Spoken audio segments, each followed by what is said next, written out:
Have you ever wondered how to explain something as heavy as addiction, alcohol, smoking, or drugs to your child without frightening them or making it feel like a forbidden mystery? Children are curious, and they will eventually notice or hear about these things. If parents stay silent, their curiosity may lead them to find answers in the wrong places. That's why this conversation is one of the most important you'll ever have with your kids. Backhand index pointing right before we dive in, don't forget to subscribe to the channel, because here we share the most important conversations parents need to have with their children. Conversations that can shape their lives forever. Now, let's face it, most parents fear this subject. They worry that talking about alcohol, smoking, or drugs will somehow make their children more interested in trying them. But the truth is the opposite. Studies show that when kids understand the dangers clearly, explained in a calm and age-appropriate way, they are far less likely to experiment. Silence creates mystery. Honesty builds protection. Imagine your child asking, "Why is that person holding a cigarette?" Or, "Why do people drink that strange drink?" At that moment, you have two choices. You can brush it off, don't worry about it, it's not for kids, or you can seize it as a powerful teaching opportunity. Children don't just learn from school. They learn from what you tell them, from what you show them, and most importantly, from what you repeat calmly and consistently over time. But how do you start? The key is adjusting your language to their age. For a 5-year-old, addiction might be explained like this. Some people use things like cigarettes or drinks too much. Their body starts to think it needs them, and that makes them sick. That's why we stay away from them. Simple, clear, no scary details. For a 10-year-old, you can expand. Alcohol, cigarettes, and drugs can change the way someone feels, but they also hurt the brain and body. Some people get trapped because their body keeps asking for more, even when it's dangerous. That's called addiction. And with teenagers, the conversation must be even more direct and honest, using real examples and statistics. Children also need to understand that addiction doesn't make someone a bad person. It makes someone trapped. This distinction is critical. If kids grow up thinking that anyone with an addiction is simply bad, they might judge instead of understanding. And they might also believe that once you try something, there's no way back. The message should always be, addiction is dangerous, it can destroy lives, but people who struggle with it deserve compassion and help. Another key point is showing the difference between what's normal in society and what's healthy. For example, your child might see someone drinking wine at dinner or notice smoking in an old movie. You can explain, yes, some people drink or smoke, but that doesn't mean it's safe. Many years ago, people didn't know how harmful smoking was. Now we know it causes cancer. That's why we talk about it and why we don't do it. This helps children see that just because something is common doesn't make it right. Your tone matters even more than your words. If you speak with fear, panic, or disgust, children pick up on that and may either shut down or grow even more curious. But if you speak calmly, like you're explaining any other important life lesson, your child will listen. They'll know this is serious, but they won't feel overwhelmed. Finally, repeat the message often. A single talk about addiction is not enough. This is a conversation that evolves as your child grows.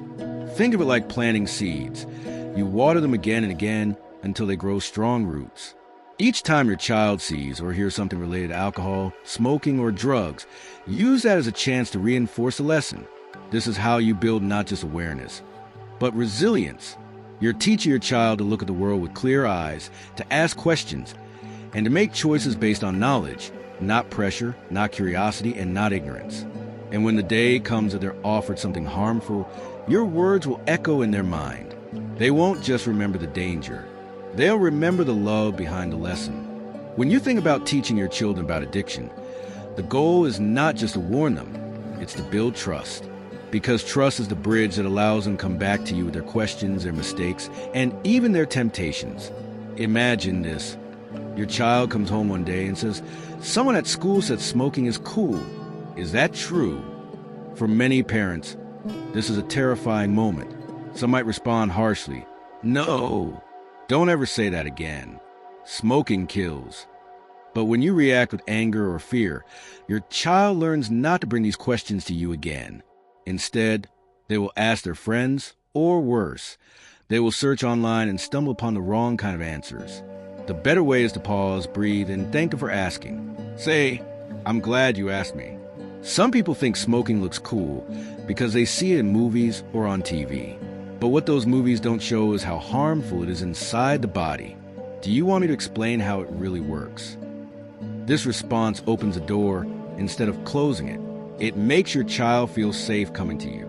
Backhand index pointing right, and that's why it's so important to subscribe to this channel. Because here, we give you the exact words, strategies, and real-life examples to help you have these difficult but essential talks with your children. Another powerful approach is storytelling. Children love stories. Instead of only saying alcohol is bad or drugs are dangerous, tell them real-life stories of people who suffered the consequences. You don't need to exaggerate or frighten them. Just keep it real. For example, I once knew someone who thought drinking every weekend was harmless. But over time, it hurt his body and he lost his job. He had to work really hard to get better. Stories stick in a child's mind much longer than abstract warnings. But there's something else we need to remember. Addiction is often linked to emotions. People don't usually start smoking, drinking, or using drugs because they want to destroy themselves. They often start because they're curious, stressed, lonely, or pressured by others. Teaching your children this truth is crucial. You can say, sometimes people use alcohol or drugs to feel better when they're sad or worried. But instead of helping, these things only make life harder. That's why it's so important to talk about our feelings instead of hiding them. When you explain it this way, you're not just warning your child about substances, you're giving them emotional tools. You're teaching them to talk about sadness, stress, or loneliness before those feelings grow too heavy. This lesson can protect them even more than the facts about health risks. Because in the end, what drives many young people to experiment is not ignorance, it's emotion. Role-playing can also help. You might sit down with your child and say, "Let's pretend someone offers you a cigarette. What could you say?" Then, together, you practice possible answers. "No thanks, I don't want to hurt my lungs," or "I'd rather stay healthy for sports." By rehearsing these scenarios, your child builds confidence. When the real moment comes, the words won't feel foreign. They'll already be familiar. And don't underestimate the power of your own example. If you smoke, drink heavily, or struggle with addiction yourself, your child will notice. Children don't listen only to what you say. They watch what you do. This doesn't mean you can't talk about addiction if you have your own challenges. In fact, your honesty can be even more powerful. You might say, "I made choices when I was younger that weren't good for me. It's been hard to stop, and that's why I don't want to go through the same pain." Vulnerability builds credibility. The most dangerous myth is thinking my child is too young. They won't face it for years. Sadly, children are exposed to these influences earlier than most parents imagine, through friends, media, or even family members. Starting the conversation early doesn't mean giving them all the details at once. It means preparing them step by step, adding more depth as they grow older. Think of it as a long journey where each age brings a new layer of understanding. Finally, remind your child that mistakes don't define them, even if one day they experiment or give in to peer pressure. What matters most is that they feel safe enough to tell you. You can explain, "If you ever try something and regret it, you can always come to me. I won't yell or shame you. I'll be here to help you." This reassurance can make the difference between a child who hides their struggle and one who reaches out for guidance. In the end, the goal is not to raise children who never hear about addiction. It's to raise children who, when faced with it, already have the strength, knowledge, and confidence to say no. Let's go deeper into one of the hardest parts of this conversation, balancing honesty with age appropriateness. Many parents worry, if I tell my child too much, I'll scare them. But if I say too little, they won't take me seriously. This is a very real concern, and the solution is to tailor your words to your child's level of understanding. For a 5-year-old, your explanation might be simple. Some things people put in their bodies can make them very sick. That's why we stay away from cigarettes, alcohol, and drugs. At this age, the focus is on health and safety. The details don't matter as much as a clear message. Some substances are dangerous, and avoiding them keeps us strong. For a 10-year-old, the conversation can go deeper. You can begin to explain peer pressure, advertising, and how media sometimes glamorizes bad choices. For example, you might see people on TV or TikTok making smoking or drinking look fun, but what those videos don't show are the real consequences, like people getting sick, losing their jobs, or hurting their families. By this age, children are already absorbing cultural messages. Helping them see behind the curtain gives them power. By the time your child is 13 or older, it's important to talk about addiction as a disease of the brain. You can explain, when people use these substances too much, their brain starts to depend on them. It changes the way they think and act, making it very hard to stop. That's why it's called an addiction. It's not just a bad habit, it's something that takes over. This helps older children understand that addiction isn't only about bad people making bad choices, but about real struggles that anyone can face. Another key part of this talk is normalizing questions. Children might ask shocking things. Have you ever tried alcohol? Or, why do people do drugs if they know it's bad? It's tempting to dodge these questions or shut them down. But remember, curiosity is not the same as desire. If they're asking, it means they trust you. Instead of panicking, answer calmly. If you've never used substances, you can say, I chose not to because I want to stay healthy. If you have, honesty is better than denial. Yes, I tried it when I was younger, but I regret it because it hurt me, and I don't want you to go through the same pain. When you choose honesty, you teach your children that they don't need to hide their own mistakes from you. This builds a long-term relationship where they know they can come to you even when they've done something wrong. We also need to talk about peer pressure. This is one of the strongest forces in a child's life. Even if they know the dangers of addiction, the fear of being left out can push them toward bad decisions. One way to prepare them is to role-play common scenarios. Sit down and say, let's practice what you'd say if someone offered you a cigarette. Encourage your child to come up with their own words. Maybe they'll say, no thanks, I play sports and I need my lungs. Or, I don't want to smell like smoke. Whatever the answer, the goal is to make them feel comfortable saying no in their own voice. Another strategy is to empower them with alternatives. Explain. If you don't want to be in that situation, you can always say you have to go, or text me, and I'll come get you. Giving them an exit strategy relieves pressure. They'll know they're not alone in resisting. It's also important to talk about the real consequences of addiction, but in a way that doesn't rely only on fear. For example, you might explain, smoking can make it hard to run and play sports because it hurts your lungs. Or, alcohol can make people lose control and do things they regret. Instead of only saying you'll get sick or die, focus on the impact that matters to them now.